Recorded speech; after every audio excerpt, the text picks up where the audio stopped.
Dalai Lama, qui avait beaucoup voyagé au début en Europe, avait constaté, avait dit qu'en fait, en Occident, les gens ne s'aiment pas. Et je pense que c'est assez juste parce que quand on regarde, finalement, on va voir euh, plus une personne va, et c'est ce que vous allez découvrir tout au long de cette conférence, plus vous allez apprendre à vous aimer, à vous respecter, eh bien, euh, il y a quelque chose qui va se passer dans votre vie. Il y a des changements qui vont vraiment s'opérer parce que, comme je me plais à le répéter, est-ce que vous feriez un cadeau à une personne que vous n'aimez pas? Bien sûr que non. Bon, sauf si vous êtes un saint, mais ça, je crois qu'on n'est pas des saints. Donc, mais pour une réaction, on va dire, humaine, compréhensible aussi, bien effectivement, on aura tendance à ne pas faire de cadeaux. Eh bien, si vous ne vous aimez pas, quel est le cadeau que vous allez vous faire? Et c'est Kimby, Phineas Kimby, j'aime beaucoup cette phrase de ce philosophe américain qui disait « Votre vie, finalement, n'est rien d'autre que le reflet de vos propres pensées. » Le problème, c'est que ces pensées sont souvent ignorées par la conscience. Et c'est ce qui faisait dire, d'ailleurs, à Jung aussi, que plus une pensée est ignorée par la conscience, plus elle a de chances de se transformer en destin. Et on peut voir, effectivement, notre vie reflète un peu notre état d'esprit et le regard que nous posons sur nous-mêmes.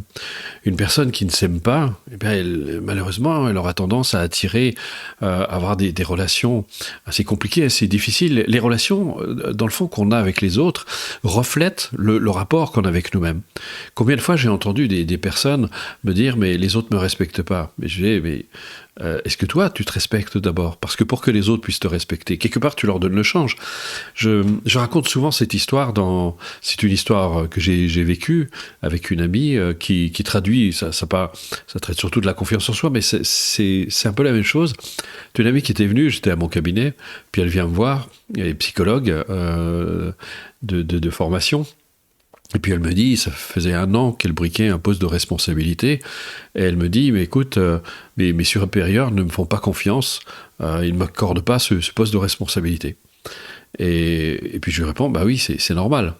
Et puis bon, elle s'est un petit peu, elle était contrariée, c'est presque un peu fâchée en disant, mais attends, je comprends pas, t'es de leur côté, quoi. Je lui dis non. Je lui dis, c'est comme si tu te promenais avec un panneau au-dessus de la tête, sur lequel c'est écrit, surtout ne me faites pas confiance, puisque moi-même, je suis la première personne à ne pas m'accorder cette confiance. Et j'ai vu son regard s'illuminer, il s'est rendu compte qu'effectivement, les autres ne pouvaient pas lui accorder cette confiance puisqu'elle ne croyait pas en elle. Si vous ne croyez pas en vous, qui va croire en vous? Bien, l'amour de soi, le respect de soi, c'est exactement la même chose. Si vous ne vous aimez pas, qui va pouvoir? Parce que quelque part, c'est comme si vous vous interdisiez, en fait, de recevoir finalement des autres. Et l'amour de soi est quelque chose qui va vous ouvrir des portes extraordinaires. Alors je ne dis pas que c'est facile, parce que ce sont des habitudes qui sont vraiment profondément ancrées en nous-mêmes. D'ailleurs, pour reparler du Dalai Lama, au début, quand il était venu en Occident, il avait donné une conférence et le traducteur, à un moment, traduit une question qui avait été posée sur la haine de soi. Et lui, il savait pas ce que c'était. Il comprenait pas qu'on puisse se haïr. Et il a demandé au traducteur de répéter pour être sûr qu'il avait bien compris. Et il ne comprenait pas qu'effectivement, on pouvait se haïr ou se détester. Et il a dit, mais pourquoi? Et j'ai eu le bonheur de passer du temps avec de nombreux sages de différentes traditions. J'ai surtout fréquenté un grand maître du nom de Shimazu Rinpoché pendant près de 15 ans. Et pour moi, ça a été une révélation parce qu'effectivement, je me rendais compte à quel point c'est un homme qui était empreint de respect. Pourtant, il pouvait être ferme, même parfois strict, très strict avec les gens. Mais on sentait une autorité saine, une autorité infiniment respectueuse. Et comme je me plais à le répéter, je crois que je me suis jamais aussi senti respecté par quelqu'un que par lui. Et ça m'a aidé à inspirer ce respect en moi-même et d'avoir du respect pour la vie que j'incarne. Parce que, en fait, finalement, s'aimer soi-même, c'est quoi? C'est aimer la vie que nous incarnons. Alors bien sûr, on peut détester ce que l'on fait, on peut ne pas aimer ou ne pas aimer ce que les autres font, mais on voit à quel point c'est vraiment très important. Et l'amour de soi, c'est un peu, je pense souvent, imaginez, c'est quelqu'un vous confie une plante, part en vacances et vous confie une plante, il l'amène chez vous, puis vous allez en prendre soin, et vous allez prendre soin de cette plante. Et qu'est-ce que vous allez faire?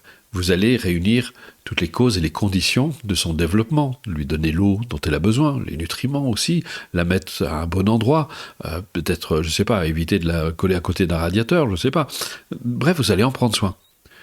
Et l'amour envers soi-même, c'est un peu la même chose.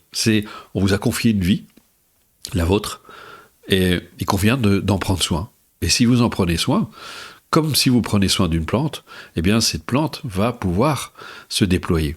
Et s'aimer, ça passe aussi par des actes. Par exemple, on va éviter d'avaler des substances toxiques, comme l'alcool ou la cigarette. Je ne suis pas en train de critiquer les fumeurs. Je suis juste en train de vous dire, mais en agissant de cette manière, est-ce que vous vous respectez? Est-ce que vous respectez votre corps? Est-ce qu'il a besoin de la cigarette pour être en bonne santé? Bien sûr que non. Et vous le savez très bien, tout au fond de vous. Et c'est aussi se créer de bonnes conditions de vie, c'est être capable de se faire des cadeaux. Un jour, c'était une de mes amies psychologues qui disait, quand elle parlait dans la relation, elle disait « l'autre, c'est le cadeau que vous vous faites ». Et ça m'a beaucoup interpellé quand j'ai entendu ça, parce que je me suis dit, c'est vrai que finalement, c'est très difficile de se faire des cadeaux si on ne s'aime pas. Alors ce soir, puisque c'est l'objectif de cette soirée, de cette conférence, je vais vous montrer les 31 clés. C'est toute une démarche que j'enseigne depuis 35 ans pour vous permettre de retrouver ce respect de soi, cet amour de soi-même, d'arriver à avoir un rapport beaucoup plus sain avec vous-même. Et vous allez voir à quel point, finalement, votre rapport avec vous-même influe tout le reste. Il influe vos relations avec les autres, le regard que vous portez sur vous-même, s'il est très jugeant par exemple, eh bien effectivement, ça va avoir un effet sur vos relations, ça va avoir un effet, mais sur tout le reste aussi, sur vos choix, sur vos orientations, sur les rencontres que vous faites ou que vous ne faites pas, sur là où vous vous trouvez, peut-être que vous êtes dans un métier qui est peu valorisant, dans lequel vous ne vous épanouissez pas, dans lequel peut-être même vous vous étiolez. Et c'est peut-être dû au fait de ne pas avoir cette bienveillance à l'égard de vous-même. Et ça, c'est quelque chose de très important. La première chose dans la bienveillance, c'est déjà de ne pas se vouloir de mal. Ça, c'est déjà très important. Mais c'est même aller plus loin, c'est surtout se vouloir du bien. Se vouloir du bien, il faut bien l'entendre, c'est pas forcément satisfaire tous ses désirs. C'est pas, ça n'a rien à voir avec l'avidité ou avec la convoitise ou avec. C'est vraiment prendre soin de soi. Moi, j'ai découvert ça avec les bouddhistes. Je trouvais ça extraordinaire parce que on apprenait à l'enfant dès le plus jeune âge à être bon pour lui, à prendre soin de lui. Ce qui n'a rien à voir avec une attitude égocentrée. L'égocentrique, lui, il est sans arrêt en train de se préoccuper de lui. C'est pas la même chose. Il se préoccupe de ce qu'on va penser de lui, de l'image qu'il va donner. Il est en fait, finalement, il est très égocentré. Il ramène tout à lui. Alors que dans la bienveillance, à l'égard de soi-même, on prend soin de soi, on se respecte, on va éviter de se faire du tort, on va peut-être, je sais pas, éviter les excès, on va savoir se reposer quand il convient. D'ailleurs, on demandait à un maître zen ce que c'était que la sagesse. C'est de manger quand on a faim, de boire quand on a soif, et de se reposer quand on est fatigué. Et souvent les gens lui disaient, mais tout le monde fait ça. Il dit non. Non, tout le monde ne fait ça, pas ça. Vous ne mangez pas forcément quand vous avez faim, quand votre corps, autrement dit, quand votre corps en a besoin, mais vous ne vous reposez pas forcément quand vous en avez besoin. Souvent, les gens forcent, se contraignent, s'obligent à faire des choses malgré eux. Et ils atteignent parfois un niveau où ils ne se respectent pas, où ils ne se respectent plus. Et ça, c'est quelque chose qui est fondamental. Alors, j'ai évoqué le mot bienveillance. Et ça, c'est la première chose qu'on va trouver dans cette démarche. Ça, c'est vraiment la première étape. C'est toute une démarche où vous allez apprendre à vous réconcilier avec soi-même. Pema Chodron, qui est une sage tibétaine aussi, parlait lorsqu'elle parlait de la méditation, elle disait c'est une façon d'entrer en amitié avec vous-même. Et c'est ce que vous allez faire. À travers cette démarche, vous allez apprendre à entrer en amitié, à devenir un ami pour vous. Donc, comme j'ai dit tout à l'heure, déjà, c'est ne pas se vouloir de bien, de mal, mais aussi se vouloir du bien, d'éveiller cette bienveillance à l'égard de vous-même. Donc, première chose, vous allez prendre du temps pour vous. Et le temps pour soi, ça n'est jamais du temps perdu. Parce que votre corps, dans ces moments de pause, lui, va restaurer son équilibre. Il en a besoin d'être tout le temps dans l'activité, sans jamais se poser. Et se poser, c'est pas se mettre devant un écran d'ordinateur le soir ou devant la télé. Ça, c'est pas se reposer, parce que si vous êtes encore en train de vous activer, je dis pas qu'il faut pas regarder la télé. J'aime beaucoup regarder la télé aussi de temps en temps. Mais c'est aussi prendre le temps de la pause. Prendre le temps, permettre à son corps de se reposer, de se détendre, de restaurer son équilibre. Mais aussi à notre esprit, parce que, comme disait Dalai Lama, il n'y a rien que le corps n'aime plus que la détente, et il n'y a rien que l'esprit n'aime plus que la paix. Parce que quand vous êtes en paix avec vous-même, eh bien, vous pouvez faire beaucoup plus facilement la synthèse des événements auxquels vous avez été confrontés, autrement dit, en quelque sorte digérer un peu toutes ces expériences que vous vivez, d'en faire la synthèse, de prendre de la hauteur, prendre du recul. Donc tout ça est vraiment indispensable pour avoir une vie équilibrée et saine. Alors comment est-ce qu'on procède ? Eh bien, alors vous avez tous certainement entendu parler, parce que aujourd'hui c'est un peu le mot qu'on utilise, on parle de pleine conscience. Alors, pour moi, ça pose un petit problème. Parce que d'abord, il faut savoir, c'est Dr Kabat-Zinn qui a utilisé le premier ce terme de pleine conscience, parce que à son époque, quand on parlait de méditation, ça posait des problèmes, il y avait tout de suite des histoires de sectes, etc. Donc il a changé le terme pour que ça ne heurte pas les gens. Et puis, il faut savoir aussi, c'est que la pleine conscience, c'est toute petite partie, en réalité, de la méditation. La méditation, c'est un entraînement de l'esprit. C'est quelque chose de très complet. Comme je vous l'ai dit, comme j'ai beaucoup fréquenté des sages de différentes traditions, indiennes, occidentales, tibétaines, j'ai pu vraiment découvrir qu'il y avait une incompréhension par rapport vraiment à la méditation. Souvent les gens disent je fais de la pleine conscience, donc ils pensent qu'ils méditent. Mais c'est juste un seul aspect de la méditation. Mais ce qui est très intéressant, c'est qu'à l'origine, il faut savoir que la méditation existe. On a des traces du point de vue archéologique de la méditation il y a 4000 ans, donc bien avant Bouddha. Alors ça s'est fait beaucoup connaître grâce à Bouddha il y a 2500 ans, donc ça fait quand même quelques millénaires que la méditation existe. C'est pour ça qu'aujourd'hui on trouve ça un petit peu curieux. Il y a personne qui considère que la méditation est dangereuse. D'un seul coup, 4000 ans après, elle est devenue dangereuse. Alors qu'il y a plein de gens qui se sont complètement réalisés, qui sont épanouis à travers la méditation. Alors il y a les pratiques qui sont dangereuses, mais qui n'ont rien à voir avec la méditation. On les associe parfois à la méditation, mais ça n'a strictement rien à voir. Donc la première chose, ça c'est la première étape, c'est... vous savez... Ah non, c'est pas tout à fait ce que je voulais dire. En fait, je voulais vous amener... je parlais de la pleine conscience, mais à l'origine, on ne parlait pas de pleine conscience, mais on parlait d'attention. Pourquoi l'attention ? Parce que l'attention, c'est une faculté qu'on possède tous. C'est une faculté qui est inhérente à l'individu. Donc, par pleine conscience, on a l'impression qu'on a inventé un truc qui vient un peu de l'extérieur, que c'est nous. Alors que dans les textes anciens, on retrouve cette notion d'attention. Parce que dans la notion d'attention, il y a une notion de bienveillance aussi. Lorsque vous prêtez de l'attention à un ami, lorsque vous prêtez de l'attention à vos enfants, par exemple, à votre femme, à votre mari, eh bien, faut l'espérer en tout cas, il y a une forme de bienveillance. Si votre enfant tombe malade, même sans que vous ayez besoin de lui parler, vous restez à son chevet, vous êtes avec lui, vous lui apportez sa présence, et il y a une bienveillance dans cette attention. Eh bien, cette attention, vous allez apprendre à la porter sur vous-même. Ça va avoir de très nombreux effets extrêmement bénéfiques.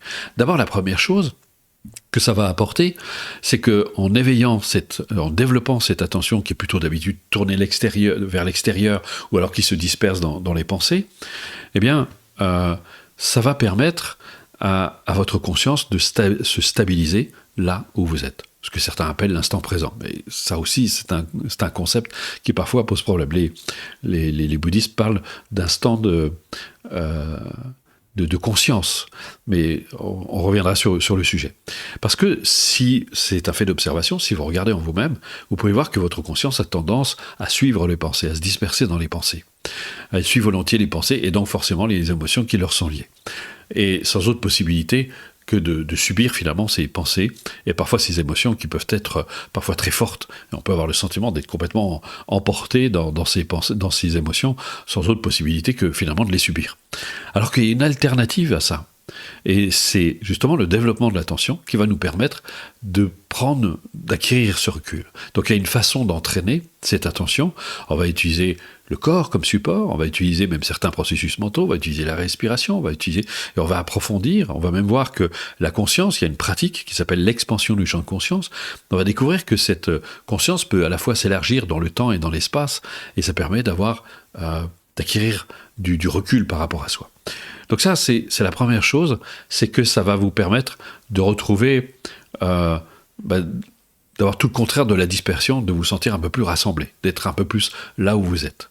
Ça va entraîner forcément un calme mental, une plus grande sérénité, parce que comme les pensées ne sont plus sollicitées, parce que la pensée, en fait, plus vous agissez dessus, plus vous essayez de la manipuler, et bien plus elle s'agite, plus vous avez de pensées. Alors que là, c'est au contraire, on se retire en quelque sorte un petit peu de la pensée, un peu comme pour les considérer comme des nuages qui passent simplement dans le ciel. On s'identifie, on ne s'implique plus dans ces pensées. Et ces pensées, qu'est-ce qui se passe ? Eh bien, elles vont s'apaiser, elles vont se calmer. Il y a des effets extraordinairement bénéfiques aussi au niveau du corps, puisque le métabolisme va se mettre en phase de repos profond et réparateur, et normalisation de la pression artérielle, diminution du taux d'acide lactique dans le sang, les échanges se font beaucoup mieux, c'est tout à fait positif, le cœur bat beaucoup plus calmement, et il y a une normalisation de la pression artérielle, et aussi, surtout, et ça c'est intéressant, comme je l'ai dit, les pensées se ralentissent, mais on voit parallèlement que les ondes cérébrales, puisque c'est lié, se ralentissent aussi. Et on voit apparaître plus des ondes alpha, et on sait que ces ondes alpha participent très largement à notre équilibre psychologique. Et ça, c'est le premier programme de cette semaine, qu'on appelle le niveau 1, dans lequel vous allez apprendre étape par étape à développer, à acquérir cette stabilité que vous allez obtenir grâce à l'éveil de votre attention, qui va entraîner, je le répète, la stabilité de la conscience. Cette conscience qui ne va plus s'identifier aux pensées et qui va vous donner ce recul par rapport à vous-même. Ça n'a rien à voir avec une forme d'indifférence. Ce détachement, au contraire, est plutôt bénéfique, est plutôt salutaire. Et puis surtout, et ça c'est très important, je vous parlais de la bienveillance à l'égard de soi-même, cette attention que vous allez porter sur vous-même va être extraordinairement bénéfique parce qu'elle va commencer déjà à changer le rapport que vous avez avec vous-même. Vous allez vraiment éveiller cette bienveillance à l'égard de vous-même, que ce soit au niveau physique comme au niveau psychique. Et c'est ce qui va entraîner de très nombreux bénéfices pour vous-même et dans votre vie. Ça, c'est la première étape. Mais si on se limitait à ça, ça n'ira pas. Au bout d'un certain temps, on commencera à rencontrer des difficultés. Pourquoi ? Parce que, comme disait Shimenzi Mpoche, dont je vous ai parlé au début, que j'ai eu le bonheur de rencontrer, il disait « L'être humain, c'est comme une voiture à deux moteurs. Il y a un moteur qui pousse en avant, et puis un autre qui tire en arrière. Le moteur qui pousse en avant, eh bien, ce sont nos aspirations, et puis principalement notre aspiration au bonheur, parce qu'on aspire tous à avoir une vie heureuse, épanouissante, riche. Et puis ça peut être toutes sortes d'aspirations qu'on peut avoir dans l'existence. Et puis le moteur qui tire en arrière, eh bien, c'est nos peurs, la culpabilité, les vues fausses, ça peut être toutes sortes de facteurs indésirables qui agissent de manière parfois même très inconsciente. Et j'imagine que certains d'entre vous, vous avez pu vous sentir un peu tiraillé. D'un côté, vous aspirez à quelque chose, puis c'est comme si quelqu'un vous tirait par la manche.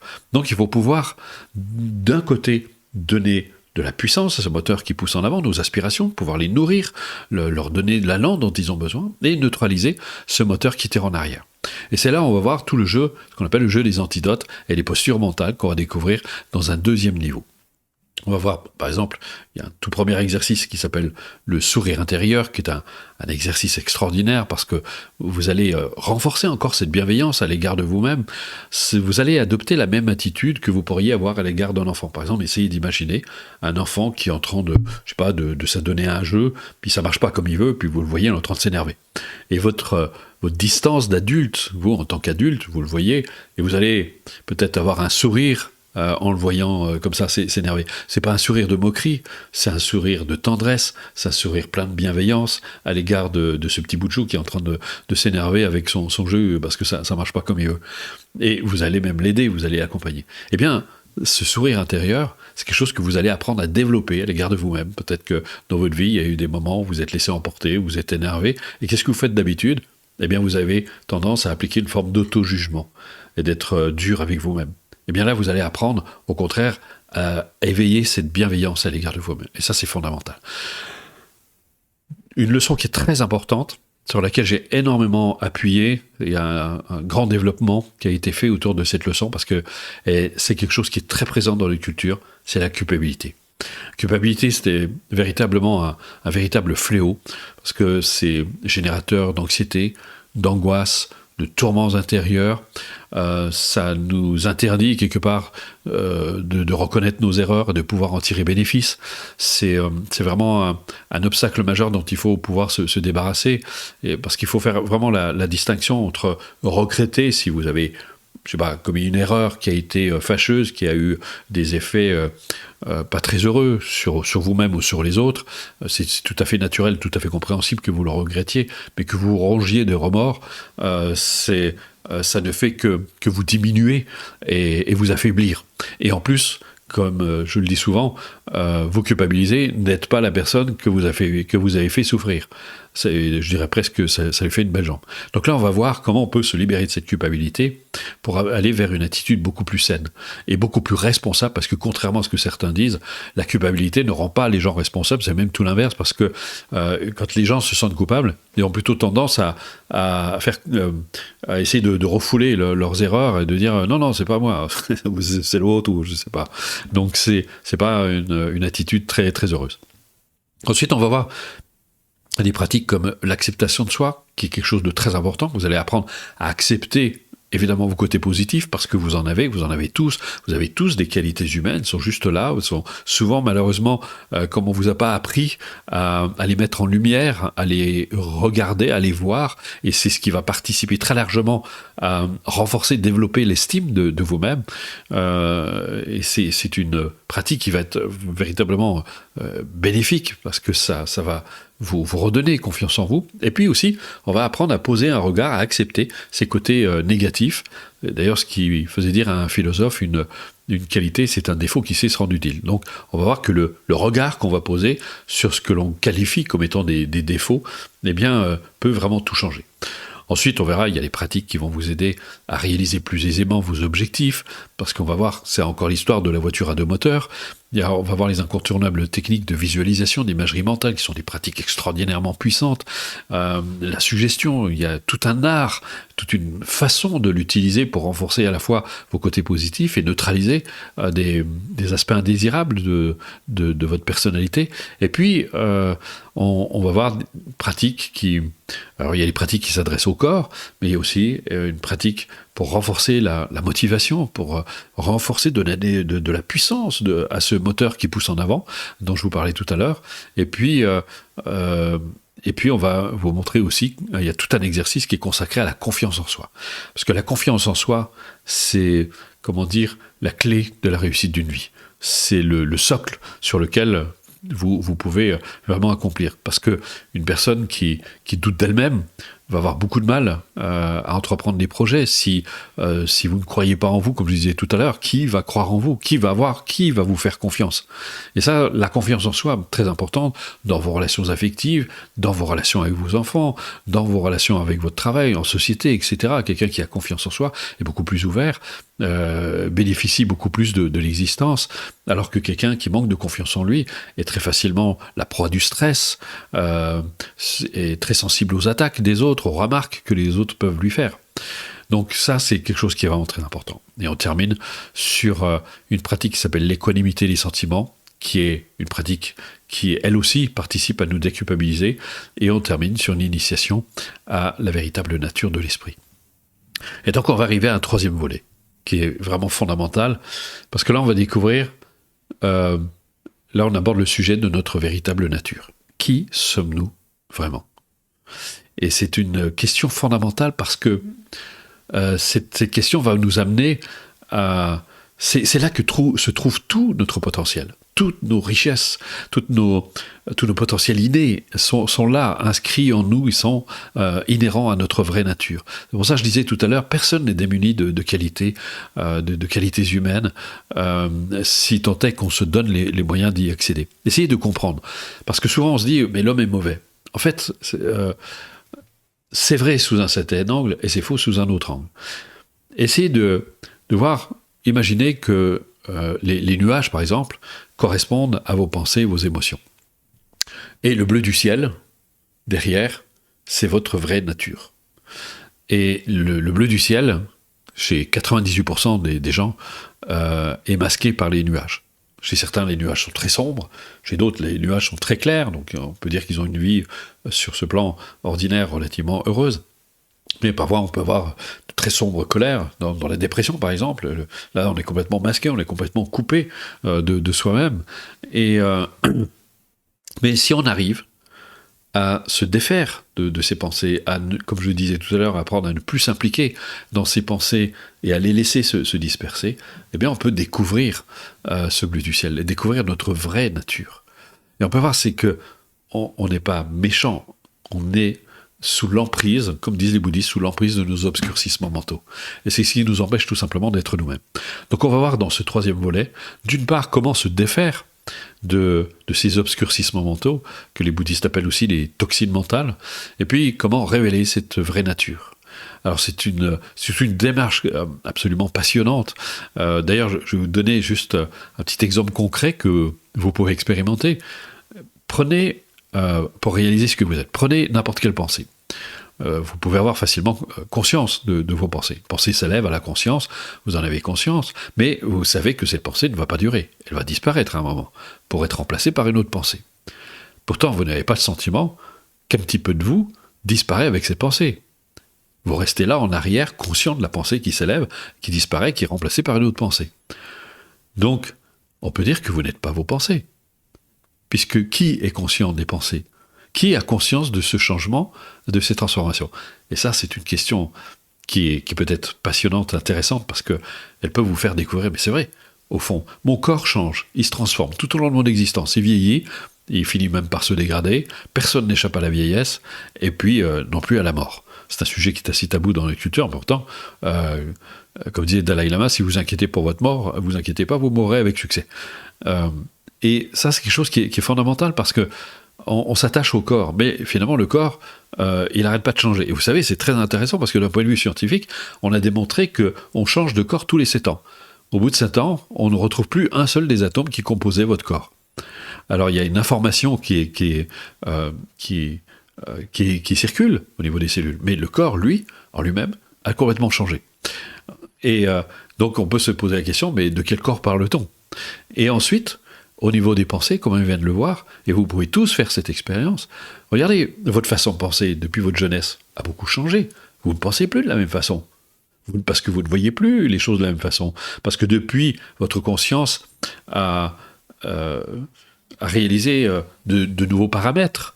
Il y a eu des changements, des prises de conscience, etc. Et peut-être que même vous avez eu une expérience douloureuse qui vous a amené peut-être à vous enfoncer dans quelque chose de très négatif. Ou au contraire, vous a élevé. Parce que cette prise de conscience, même si elle a été douloureuse, comme par exemple, on peut imaginer quelqu'un qui vit une rupture, la rupture est très douloureuse, mais ça lui fait peut-être prendre conscience de sa relation à l'autre, qu'il y a peut-être des choses à changer, et va aller vers des relations beaucoup plus constructives et beaucoup plus heureuses. Alors qu'une autre, au contraire, elle va s'enfoncer encore plus dans le doute d'elle-même. Donc, on voit, selon les personnes, on peut prendre une orientation très différente. Mais on a tous cette capacité à prendre de la hauteur et surtout à révéler cette véritable nature. Et ça rend vraiment la vie passionnante. Donc voilà, je vous ai à peu près décrit l'ensemble de la démarche de ces 31 clés et alors j'ai oublié un truc, c'est que vous allez même pouvoir les essayer. Si vous restez jusqu'à la fin de cette conférence, on va vous faire essayer cette démarche, et après voilà, si vous avez envie de l'adopter, ce sera à vous. Maintenant on va passer aux questions. Je vais répondre aux questions, il y en a peut-être déjà. Il y en a une pour l'instant, c'est Bruno. Bonjour Bruno. La conscience est-elle liée au cerveau ? si le cerveau décline et dépérit, en fait, elle est plutôt liée à la pensée. Alors, c'est très difficile à répondre parce que quand j'étais plus jeune, je me suis beaucoup intéressé au sens et je trouvais ça fascinant. Et à un moment, je me suis posé la question, mais comment dire, comment le monde m'apparaîtrait si je n'avais pas mes sens? L'ouïe, la vue, etc. Mais peut-être que j'aurai un cerveau. Et ça m'a beaucoup interpellé parce que je me suis dit, les animaux, par exemple, ne perçoivent pas de la même façon. Il y a certains animaux qui ont un spectre très large au niveau de l'ouïe, ou au contraire au niveau de l'odorat, que nous n'avons pas. Donc on peut se poser la question objectivement, quelle est la réalité de tout ça? Et puis, qu'est-ce que je deviens quand mon corps va mourir? Ce que je suis fondamentalement. Donc, alors est-ce qu'on peut dire que le corps, la conscience est rattachée au corps? Est-ce qu'elle est rattachée au cerveau? Ça, c'est une grande question, effectivement, mais à laquelle je m'interdis ici de répondre. Alors, Guylaine, je n'ai pas confiance en moi, je ne sens pas grand-chose, donc pas beaucoup de discussions et d'existence avec les autres. Je préfère me retrouver seule au lieu de me retrouver en groupe. Je ne souffre pas par mes sentiments, mais je me sens enfermée sans vie. Comment faire? Ben voilà, c'est effectivement, vous vous êtes retiré du monde pour ne plus en souffrir, sauf que en vous isolant, vous vous enfermez et vous êtes mis en prison finalement. Donc il est temps de sortir de votre prison. Et moi, je vous recommande, alors, moi, je vous présente cette démarche, mais vous pouvez en faire une. Moi, dans votre situation, vraiment, je vous encourage à entreprendre une démarche pour ne pas rester là. Vous avez besoin d'aide. Une personne qui reste enfermée finit par s'étioler autant sur le plan intellectuel que sur le plan affectif. Et ça, c'est pas bon. La vie est faite pour être vécue. Alors parfois, effectivement, on a des blessures, on se heurte. Il est temps de vous libérer de ce manque de confiance en vous et d'apprendre à vous connaître, parce que la meilleure façon d'acquérir confiance en soi, c'est d'apprendre à faire connaissance avec soi-même. Carole, si nous ne sommes pas la voix qui parle dans notre tête, comment l'ignorer? On ne peut pas l'ignorer. Elle est juste là. Les nuages ne vont pas disparaître parce que je les regarde pour ce qu'ils sont, tels qu'ils sont. Mais je sais que c'est juste c'est la forme que je revêt dans cette vie. Mais je continue à avoir des pensées. Et c'est très heureux d'avoir des pensées. C'est ni bien ni mal. Il faut pouvoir s'en détacher. Mais c'est un outil extraordinaire. Si vous voulez faire des mathématiques, si vous voulez réaliser un projet, si vous voulez partager vos sentiments, vous avez besoin de la pensée. Elle est indispensable. Dans ce monde, nous sommes des êtres incarnés. Mais la pratique, justement, le fait de prendre de la hauteur par rapport à soi-même, va faire qu'on va mieux utiliser son corps, on va mieux utiliser ses fonctions cérébrales, on va mieux penser, et on pensera de manière beaucoup plus juste. Donc, au contraire, il ne s'agit pas de rejeter nos propres composantes. Chantal, par où commencer quand on ne s'aime plus vraiment? Eh ben, il faut commencer à s'aimer. C'est pour ça que je vous ai décrit. Alors, j'espère que vous étiez là au début de la conférence. Sinon, je vous invite à écouter le replay après.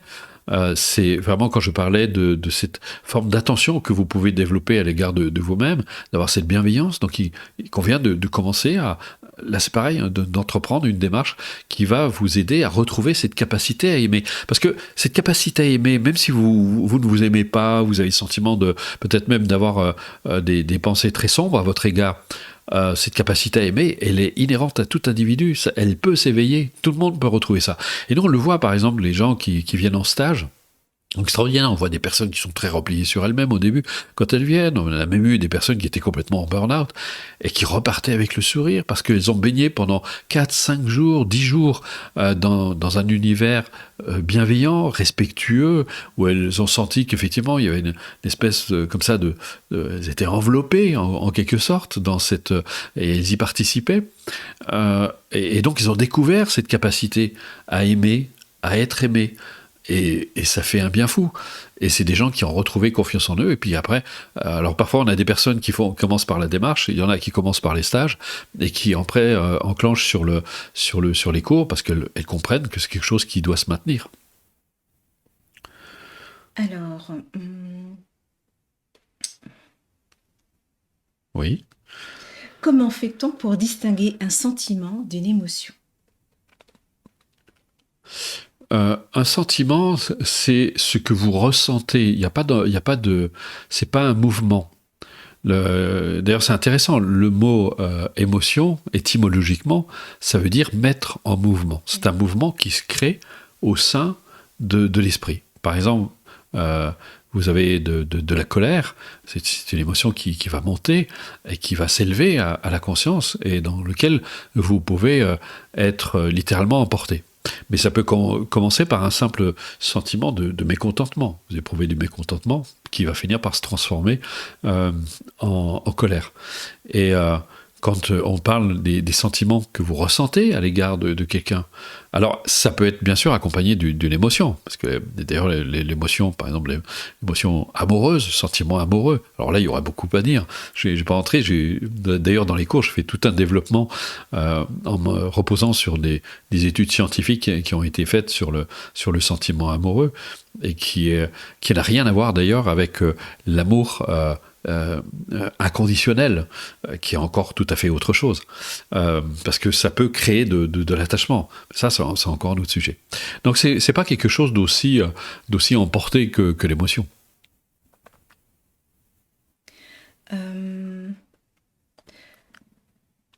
Brasseur, en quoi agir avec l'énergie de la peur est traumatisante pour l'individu? La peur, je vais vous raconter une histoire que j'ai vécue. J'ai eu mon premier guide spirituel, ça a été un enseignant de Kung-Fu, qui était un maître coréen, qui était en même temps un maître zen. Et il avait une façon assez extraordinaire d'enseigner les arts martiaux. Et puis un jour, j'étais adolescent à l'époque, et vous savez, quand on est ado, on croit n'avoir peur de rien. On est assez comme ça, un peu sûr de soi. Puis il nous dit, pour être un bon combattant, c'est important de se libérer de ses peurs. Alors là, on a peur de rien. Mais ce qui est important aussi, c'est d'avoir conscience de ses peurs. Là, il nous a intrigué. Puis il nous a demandé de le suivre. Donc on l'a suivi. À l'époque, je pratiquais les arts martiaux. Ça se passait dans un immeuble de 33 étages. Donc il nous a demandé, on est monté tout en haut, on est monté sur la terrasse de l'immeuble. Et puis en prenant toutes les précautions d'usage, il nous a demandé de commencer à marcher sur la margelle de l'immeuble. Et en fait, personne ne voulait y aller. Mes amis m'ont poussé, m'ont dit, bon, allez, vas-y, toi. Et donc j'y suis allé. Et je me suis retrouvé sur cette margelle. J'étais complètement pétrifié. Je n'osais pas avancer. J'avais une trouille terrible. Et puis, au bout d'un certain temps, il me laissait un peu mariner là-dedans, puis avec son accent coréen, il me dit, bon, alors pourquoi t'avances pas? Je lui dis, écoutez, quand je vois ce qu'il y a en bas, donc, alors il me dit, dis-moi, qu'est-ce que tu perçois au niveau de ton corps? Qu'est-ce qui se passe au niveau de ton corps? Donc je lui décris toutes les sensations, que j'étais tendu, que j'avais le cœur qui battait la chamade, que je tremblais. Enfin, je lui décris dans le détail, et puis ensuite il me dit, qu'est-ce qui se passe au niveau de tes pensées? Et là, pareil, je lui décris tout ce que je perçois au niveau de mes pensées, que je suis d'ailleurs complètement fou de le suivre, de faire ce qu'il me demande de faire, etc. Et puis il m'interrompt, et il me dit un truc qui m'a vraiment... ça a provoqué une espèce de déclic. Il me dit, finalement, si je comprends bien, tes pensées, ce ne sont que des sensations physiques et des images mentales. Et il s'est passé quelque chose, je sais pas, peut-être que j'étais disponible pour recevoir ce qu'il était en train de dire, ça peut paraître banal comme ça, mais j'avais conscience, effectivement, ça m'a comme mis dans une attitude de recul par rapport à ce que je ressentais. Donc je continue à ressentir toutes les sensations physiques, toutes les images mentales, mais c'est comme si je n'étais plus identifié. Et là, j'ai commencé à marcher, péniblement, mais j'ai commencé à marcher. Et depuis, mon rapport à la peur a complètement changé. Je me suis rendu compte que finalement, exactement comme il l'a dit, mes peurs, finalement, ce ne sont que des sensations physiques et des images mentales. Et quand je peux avoir suffisamment de recul par rapport à ces images mentales et ces sensations physiques, eh bien je n'en suis plus esclave. Et je peux continuer à agir. Je peux ressentir de la peur, mais la peur ne me paralyse plus. Et ça, c'est très important. C'est toujours, encore une fois, le regard qu'on pose. Et là, la pratique, et dès le premier niveau dont je vous ai parlé au début, cette pratique va vous donner ce recul par rapport à vous-même. Et ça, c'est fondamental. Et vous allez voir que finalement, vous n'êtes pas vos pensées, vous n'êtes pas vos sensations. Et ça, c'est quelque chose qui est fondamental. Et ça change tout le rapport qu'on a au monde. Alors, deux questions qui se rejoignent. Valérie, comment savoir ce qu'on a besoin par rapport à ce qu'on veut? Et Angélique qui pose une question un petit peu similaire. Je n'arrive pas à savoir ce que je veux vraiment et à me fixer des buts, des objectifs. Est-ce normal? Comment faire Oui, parce que pour avancer? c'est lié, les deux questions sont les mêmes finalement. C'est lié au fait de ne pas se connaître. Parce que l'éducation a fait, et il ne faut pas en vouloir à vos parents parce qu'ils vous transmettent ce qu'ils ont appris ou vos éducateurs, mais comme on vit, on est dans une société qui a très peur. Il suffit de voir ce qui s'est passé pendant la Covid pour voir à quel point on est très vite la proie de la peur. Dès que pointe la mort quelque part ou le danger, etc., on est paralysé. Et on est prêt à faire n'importe quoi. On devient complètement irrationnel. Et je pense que ça, pour moi, c'est un vrai problème parce qu'on n'est plus capable de réfléchir, de faire la part des choses, de prendre de la hauteur et de ne pas prendre de décisions à la hâte. Et ce que je veux dire par là, c'est qu'on est dans une culture qui est en mode survie. On survit. Il faut avoir un métier, il faut absolument gagner sa vie, etc. Vous allez me dire rationnellement, bah oui. Oui et non. Dire, le bonheur, c'est très important. Et l'un n'empêche pas l'autre. Vous pouvez parfaitement recevoir de l'argent pour les services que vous rendez, mais tout en faisant quelque chose d'épanouissant. Et comme on est conditionné dès le plus jeune âge, puisque vous allez à l'école, c'est pour vous former, pour développer des compétences. Mais j'ai vu un jour, je sais plus, quelqu'un de vous placer d'ailleurs, un chef d'entreprise, enfin bref, qui disait, à l'école, on n'apprend pas aux gens à être intelligents. Et alors attendez, j'ai un truc qui apparaît sur l'écran, c'est un petit peu bizarre. Donc, il disait, on n'apprend pas à l'individu à être intelligent, on lui apprend à acquérir des connaissances, à des compétences pour exercer dans un métier. Mais l'intelligence, c'est encore autre chose. Et je pense que c'est important. Moi, il m'a fallu du temps quand j'étais jeune parce que j'avais pas envie. C'est pas que j'étais un rebelle, mais je me disais il y a quelque chose qui fonctionne pas parce que je trouvais que les gens finalement n'étaient pas très heureux. Et je me suis dit et c'est pour ça que quand j'avais 13 ans et mon oncle m'avait demandé qu'est-ce que tu veux faire plus tard. Et je lui ai dit, je vais être heureux. Et il m'a répondu, mais c'est pas un métier, ça. Je lui ai dit, mais qu'est-ce que ça peut me faire d'avoir un métier si je suis pas heureux? Je lui ai dit, papa, maman, ils ont un métier, ils sont pas pour autant heureux. Et puis, les professeurs à l'école ont pas l'air très heureux, ils arrêtent pas de crier après nous. Donc, je lui ai dit, qu'est-ce que ça peut me faire d'avoir un métier? Mais ça paraît naïf comme ça, quand on est jeune, mais pourtant, c'est fondamental. Et j'ai découvert des peuples vraiment heureux. J'ai fréquenté, comme je vous disais, les Tibétains, mais j'ai rencontré d'autres personnes aussi, où la vie avait vraiment un sens. Et malheureusement, c'est pas ce qu'on apprend à l'enfant. Et je suis en train d'accuser personne, c'est notre système qui s'est orienté comme ça, qui a pris cette orientation. Parce qu'on est gouverné par la peur dans nos cultures. Et ce qui fait que, du coup, on ne sait pas ce qu'on veut. On ne sait pas ce qu'on veut réellement. Parce que si on se dit, si je choisis cette voie, mais est-ce que je vais gagner suffisamment ma vie? Enfin, il y a plein de peurs qui vont venir avec. Et alors que je connais plein de gens qui font exactement ce qu'ils veulent, ce qu'ils aiment surtout, et qui s'épanouissent, et qui font du bien autour d'eux, et qui, sur le plan matériel, ont une vie tout à fait correcte, voire même abondante chez certains. Donc l'un n'empêche pas l'autre. Donc je pense que plus vous allez apprendre à vous connaître, plus vous allez reconnaître vos capacités, vos ressources, et j'ai presque envie de dire ce à quoi vous aspirez vraiment. Alors, Bribri, des mauvaises pensées émanant d'une enfant de 11 ans, comment l'aider? On l'aimant. Mais l'amour de soi est quelque chose, je parle bien sûr, je suis sûr que vous aimez votre enfant, mais l'amour inconditionnel va bien au-delà encore que l'amour parental. C'est quelque chose qui va vous aider. Un jour, j'avais un de mes amis qui était venu me voir parce que sa fille était très malade. Elle souffrait d'une maladie auto-immune, et le pronostic n'était pas très heureux. Et il était dans tous ces états. Et je lui ai répondu, je lui ai dit, tu sais, si tu veux vraiment aider ta fille, il faut que toi, tu te libères de ta souffrance. De la souffrance que ça réveille, que l'état de ta fille réveille en toi. Et ça, il l'a bien compris. Et donc, il s'est remis au cours parce qu'il suivait déjà les cours. Il a repratiqué, il a pris de la hauteur. Et là, il a eu vraiment une attitude parfaitement appropriée, parfaitement juste à l'égard de sa fille. Et ça, c'est l'amour inconditionnel. Ça lui a permis de se détacher. Parce que tant que le problème de sa fille était son problème, il ne pouvait pas l'aider. Et bien là, c'est pareil. Regardez ce que ça réveille chez vous. Ce que réveille l'attitude de votre fille chez vous, et libérez-vous-en, et ça, la pratique peut vraiment vous aider. Et lorsque vous serez sereine avec ce que vit votre fille, eh bien là, vous pourrez l'aider.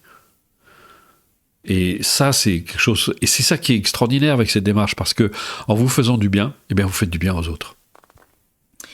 Il y a beaucoup de questions, Bruno, Wow. ce soir. Je ne pourrais pas répondre à toutes. Alors, la fleur, je les prends moi par ordre chronologique, tout simplement, dans l'ordre dans lequel elles ont été posées. Avoir conscience de ces freins, pensées limitantes est une chose. Comment se déprogrammer et se couper de ces pensées? On ne se coupe pas de ses pensées, puis cette notion de programmation me gêne beaucoup, j'ai vu ça chez des coachs et tout ça, c'est prendre conscience de la nature de ses pensées. Quelle est la nature de ses pensées? J'ai vu beaucoup d'auteurs disaient que parlait du pouvoir de la pensée. Mais intrinsèquement, une pensée n'a pas de pouvoir.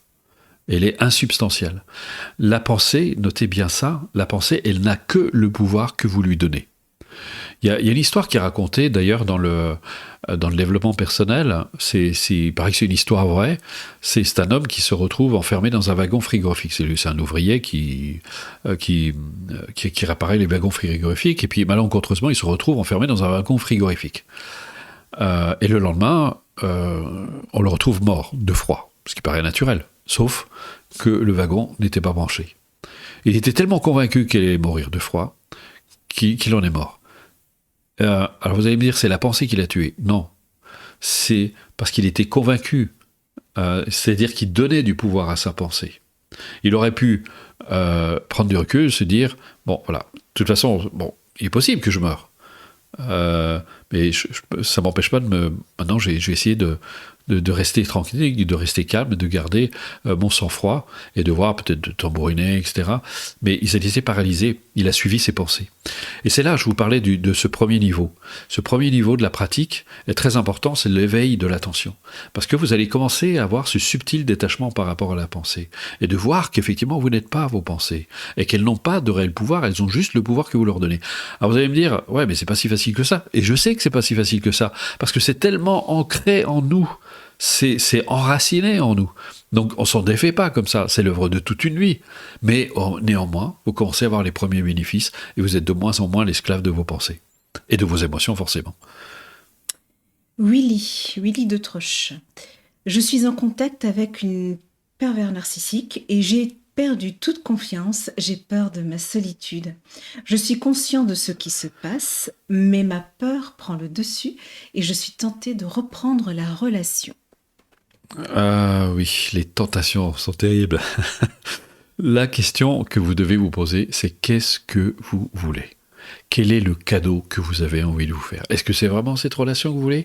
Est-ce que vous pouvez imaginer passer le reste de votre vie avec cette personne avec qui vous souffrez? Il y a un moment, il faut vraiment se poser les bonnes questions, parce que sinon vous ne vous en sortirez pas. Et c'est histoire justement de vous faire bien flipper, parce qu'il y a des peurs qui sont bonnes. Vous allez se dire...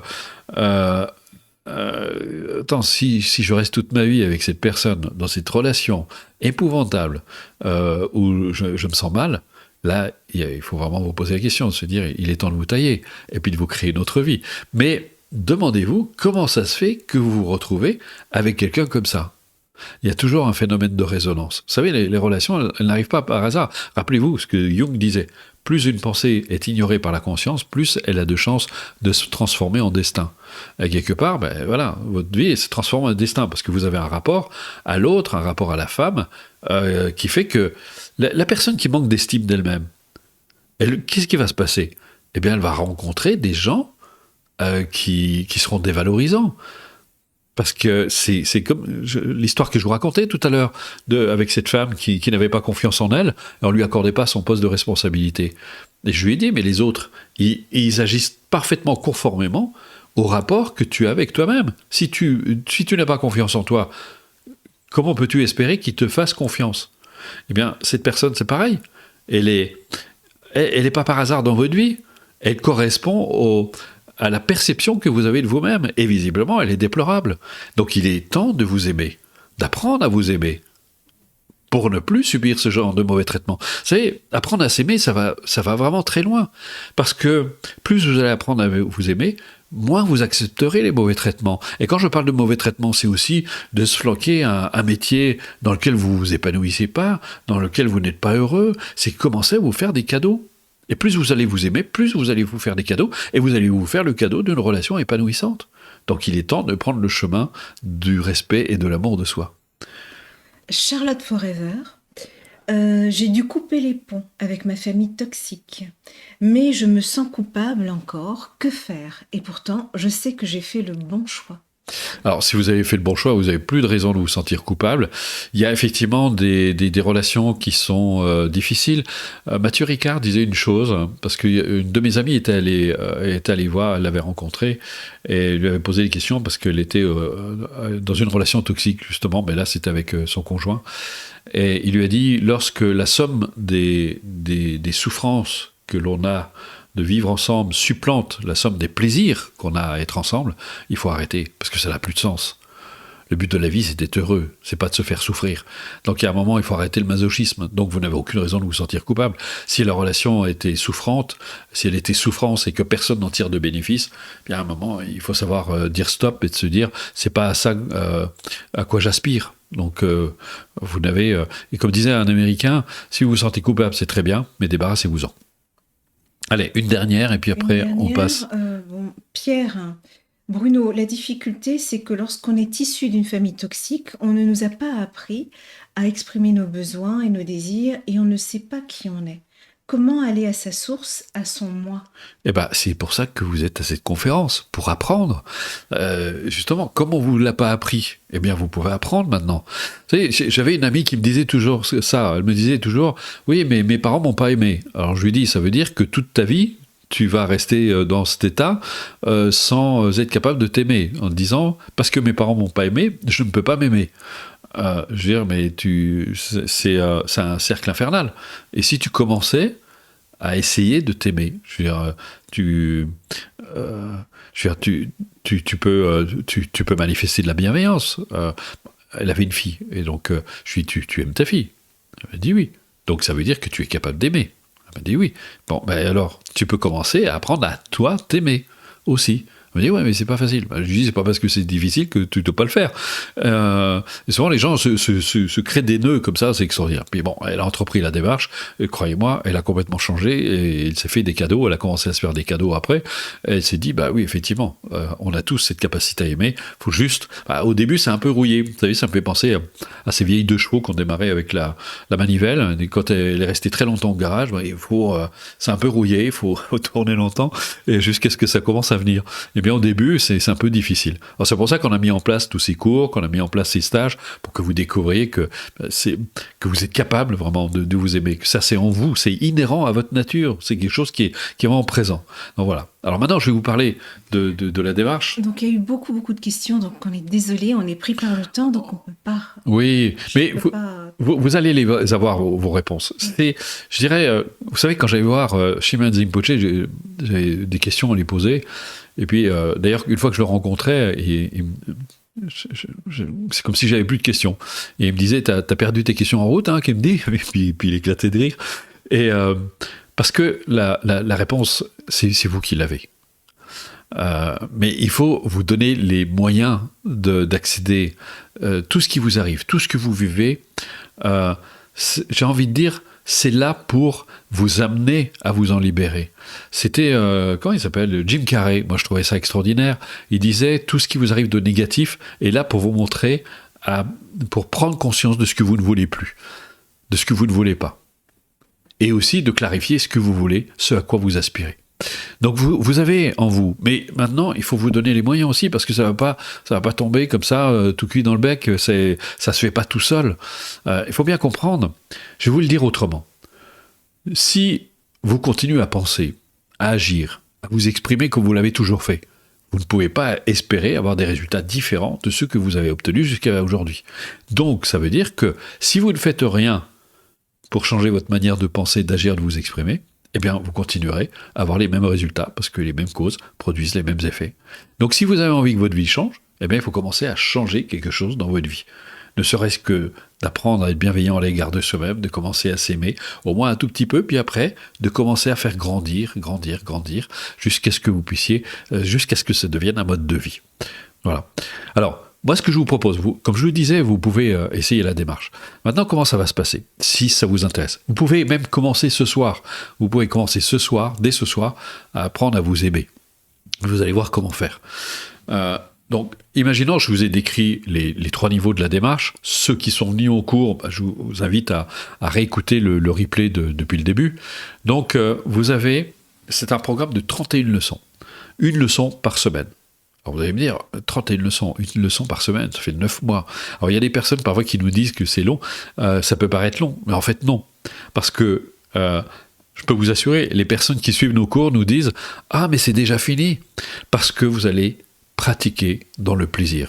Je vais vous le dire autrement. Si vous avez un quart d'heure, 20 minutes de plaisir, j'ai bien dit de plaisir, à vous accorder par jour, alors cette démarche, elle est vraiment faite pour vous. Si vous êtes déjà en train de vous dire « Ah oui, mais moi, j'ai pas le temps », je doute que cette démarche soit faite pour vous, c'est que quelque part, vous n'êtes pas assez motivé. Non, je ne suis pas en train de vous juger, c'est juste que je ne peux m'adresser qu'à des personnes qui ont vraiment envie de prendre leur vie en main, qui sont venues ici en se disant « Là, maintenant, je vais faire vraiment quelque chose pour moi parce que j'ai envie de m'offrir une vie différente de celle que j'ai obtenue jusqu'à aujourd'hui. » Et que ça... Et d'avoir d'autres outils pour ça. Mais encore une fois, vous allez essayer. Après, si ça vous parle pas, ça vous parle pas. Moi, j'oblige personne. Il n'y a aucune obligation. Je suis pas un commercial. Je suis pas là pour essayer de vous vendre une démarche. Je vous fais découvrir. C'est une proposition qui vous est faite. Ensuite, vous l'adoptez pas. C'est à vous de voir. Vous verrez, on vous mettra le témoignage pour vous montrer le sérieux de la démarche. Le témoignage d'un psychiatre qui est devenu un ami, d'ailleurs, Dr Cyril Azif-Thomas, qui est en plus membre du comité éthique des hôpitaux français. Puis, enfin, il a plein de titres. C'est quelqu'un de très sérieux. Et il va vous en parler de la démarche parce qu'il l'a suivi. Il est venu en stage aussi. On s'est rencontrés. C'est quelqu'un vraiment d'épatant que j'aime beaucoup et qui a voulu faire ce témoignage pour vous montrer que effectivement on peut vraiment changer sa vie et puis on peut développer cette bienveillance. Donc imaginons, vous décidez, vous voulez commencer, eh bien vous allez recevoir une leçon par semaine. Entre chaque semaine qui sépare les cours, eh bien vous allez pratiquer dans le plaisir, dans la joie. Moi j'ai découvert ça avec les bouddhistes. Les bouddhistes, quand j'étais avec eux, parlaient de l'effort joyeux. Nous on a tendance à associer effort et contrainte. Et là j'ai découvert l'effort joyeux. Et quand vous mettez de la joie dans la pratique, eh bien, ça apporte de la joie, ça apporte du plaisir, et vous ouvrez à une toute autre dimension. Donc, je répète, une leçon par semaine, entre chaque semaine qui sépare les cours, vous pratiquez, et vous allez chaque fois un petit peu plus loin, dans le plaisir, dans la joie. Vous recevez à chaque leçon une présentation écrite, une présentation audio, parfois même plusieurs, et l'exercice audio. Vous faites l'exercice une fois avec l'enregistrement, surtout pour le premier cycle, et ensuite vous allez vous entraîner à pratiquer de manière autonome. Puisque l'objectif, c'est pas que vous dépendiez de quelqu'un, c'est au contraire que vous deveniez complètement autonome. Parce qu'après, une fois que vous aurez fait cette démarche, eh bien, vous saurez utiliser ces pratiques. Alors bien sûr, vous continuerez à les approfondir parce que vous les aurez, mais ça va vous servir toute votre vie. Et vous saurez quoi faire. Comment les appliquer. Et pour moi, c'est ça le plus important. Moi, le but, c'est pas que vous dépendiez d'une personne, d'une tierce personne. C'est vraiment que vous soyez libre. Vous allez voir, il y a même on commence par toute une préparation au cours. Il y a 5 CD pour vous préparer. On prépare bien le terrain pour que vous puissiez pratiquer vraiment de manière correcte, de manière juste, pour que vous puissiez avancer. Et tout le reste, encore une fois, se déroule dans le plaisir. Vous n'êtes pas seul. On vous accompagne, on est là pour vous aider. Vous avez toute une équipe qui est là pour vous accompagner. Nathalie, moi, Loïc qui est derrière la caméra, Fabienne dont on a parlé tout à l'heure. Vous avez toute une équipe qui est là, qui est à votre service, qui est là pour vous aider. Et c'est pour ça qu'on a créé d'ailleurs un groupe de soutien sur Facebook. Alors je sais qu'il y a de temps en temps les personnes qui sont un peu fâchées avec Facebook, qui me disent voilà, mais vous pouvez créer un compte anonyme, vous n'êtes pas obligé de mettre des choses parce qu'il n'y a que Facebook qui propose cette fonction de groupe privé. Et ça, c'est un groupe privé dans lequel vous pouvez entrer. Et là, c'est magique parce que non seulement vous avez toute l'équipe qui vous soutient, qui vous aide, qui vous accompagne, parce qu'ils sont tous rompus à la pratique, et moi y compris, j'interviens. Vous avez les anciens qui viennent soutenir les nouveaux quand ils ont des questions à poser, quand ils rencontrent des difficultés. Comme moi, j'interviens, je poste souvent sur le groupe de soutien. J'interviens parfois en vidéo interposée où je réponds à vos questions. Donc, on est vraiment tous là pour vous répondre. On répond par mail aussi. Donc, tout au long de la démarche, et même longtemps après, on est là pour vous aider. Vous avez deux façons d'accéder à ces démarches. La première, c'est sur votre espace client. Vous avez une interface qui est magnifique, qui est très très bien faite, sur laquelle vous allez retrouver vos cours, vous allez tout retrouver. Et on a aussi une application. En option, elle est gratuite, vous ne payez strictement rien. On a beaucoup investi pour cette... et vous allez voir, c'est vraiment une aide. Donc si Loïc, tu peux montrer l'application. Alors, depuis elle a été mise à jour, il y a beaucoup plus de choses dessus. Donc regardez, la troisième colonne, en commençant par la droite, là vous avez tous vos cours, présentation écrite, présentation audio, etc. Et vous retrouvez tout ça sur votre téléphone. Mais en plus, vous allez recevoir plein de gratuits. Vous avez les balades de Bruno, vous avez les méditations collectives. Ce sont d'excellents compléments avec les cours. Vous avez le mot du jour, vous avez plein de choses comme ça. Vous avez des extraits aussi, des extraits vidéo qui vous sont offerts tout à fait gratuitement et qui sont d'excellents compléments au cours. Donc on essaie vraiment de mettre toutes les chances de votre côté pour que vous puissiez avancer et que vous ayez les réponses à vos questions. Voilà, on peut l'enlever. Elle se télécharge très facilement. Vous tapez sur Apple Store ou Google Play, vous mettez Méditer avec Bruno Lallemand et vous pouvez la télécharger sur votre téléphone. Donc comme ça, vous avez les cours partout où vous allez. J'ai oublié quelque chose ? Les bonus ? Non, le tarif d'abord. Ouais. Le tarif, combien ça coûte ? Alors, j'imagine, certainement, beaucoup d'entre vous, vous êtes déjà allés voir soit un coach, soit un relaxologue, un sophrologue. Vous savez qu'une séance, c'est en général entre 40, 50, voire 150 euros, jusqu'à 150 euros. Parfois, j'ai vu 200 euros. C'est vrai que c'est pas tout le monde qui peut se payer une telle formation. Moi, mon objectif, c'est vraiment de faire en sorte que cette démarche soit accessible au plus grand nombre. C'est pour ça, même déjà quand j'étais en cabinet, je pense que je devais être celui qui demandait le moins. Moi, j'étais à 30 euros la séance. Et là, vous allez avoir pour 11,29 euros, 11,30 €, allez, arrondissons, 11,30 € la leçon. C'est rien du tout. Et pour une formation de 9 mois, ça vous fait au total, et vous pouvez payer en plusieurs fois, au total, ça fait 349 €, si je ne m'abuse. Que vous pouvez payer en plusieurs fois, en 3 fois, 4 fois, si vous voulez, et c'est cadeau à vie. Et à la différence, si vous prenez des séances en cabinet, si vous voulez en reprendre d'autres, eh bien vous les payez. Chez nous, si vous voulez refaire vos cours, eh bien vous le refaites, c'est gratuit à vie. Vous ne repayez plus rien. Donc c'est quand même l'avantage avec l'accompagnement jusqu'au bout. Même si vous refaites les cours plus tard, on est là pour vous, on est là pour répondre à vos questions, on est là pour vous aider. Vous n'êtes jamais seul, du début à la fin. Sachez en plus, et c'est ce que j'aime dans cette aventure, c'est que nous on essaie vraiment de faire des tarifs pour que tout le monde puisse y accéder, et en même temps c'est une façon, nous, parce que comme Nathalie en a parlé tout à l'heure, on est aussi une association humanitaire qui s'appelle Planète Altruiste. Elle va bientôt changer de nom pour des raisons que je ne vais pas m'attarder à les expliquer ici. Et nous, ça nous permet de soutenir en même temps nos activités. On a des projets en cours, et grâce à ça, grâce justement à l'argent que vous versez dans les stages et dans les cours, eh bien c'est une façon. Nous, on vous aide et vous nous aidez aussi. Et j'aime bien un peu cet état d'esprit. Je trouve ça assez formidable. Donc voilà. Je crois que j'ai rien oublié. Non, si, les bonus. Oui. Mais les bonus, regardez, on vous offre. Alors, juste petite précision, ces 11,29 € sont valables pendant 24 heures. Pourquoi 24 heures ? Ça, c'est très important que je vous le dise. 24 heures parce que on veut pas prendre trop de monde. Et on se dit que les plus motivés, eux, vont pas attendre longtemps pour se décider. Ils savent ce qu'ils veulent, et donc parce que nous, il faut qu'on traite. Ça nous fait beaucoup de mal à traiter. On est là. Je vous parlais de l'accompagnement. Il faut qu'on puisse l'assumer. Si on prend trop de monde, ça va pas. Donc, on limite à 24 heures cette offre de 11,29 €, mais après vous pouvez le prendre à son tarif normal, 31 € la séance si vous voulez, et ça vous le prendrez beaucoup plus tard. Et si vous commandez dans les 24 heures, regardez à droite ce que vous allez recevoir. 5 jours de stage en vidéo en plus. C'est magnifique, vous aurez l'impression d'être en stage. C'est un vrai complément avec des pratiques, avec des enseignements, c'est très très riche. Il y a je ne sais plus combien d'heures d'ailleurs. C'est créé par un professionnel. Et c'est créé par un professionnel qui est Loïc, qui est derrière la caméra, voilà, qui a fait ça très très bien. Vous avez un atelier vidéo sur la confiance en soi, on en parlait tout à l'heure. Vous avez 9 vidéos de 1 heure, chacune plus 2 vidéos bonus de 15 minutes. Et ça, c'est cadeau. Normalement, alors juste petite précision, les 5 jours, le pack vaut normalement 150 €, il est offert. L'atelier, c'est pareil, il est offert. Et vous avez le CD du mois. Le CD du mois, vous allez recevoir des extraits tous les mois.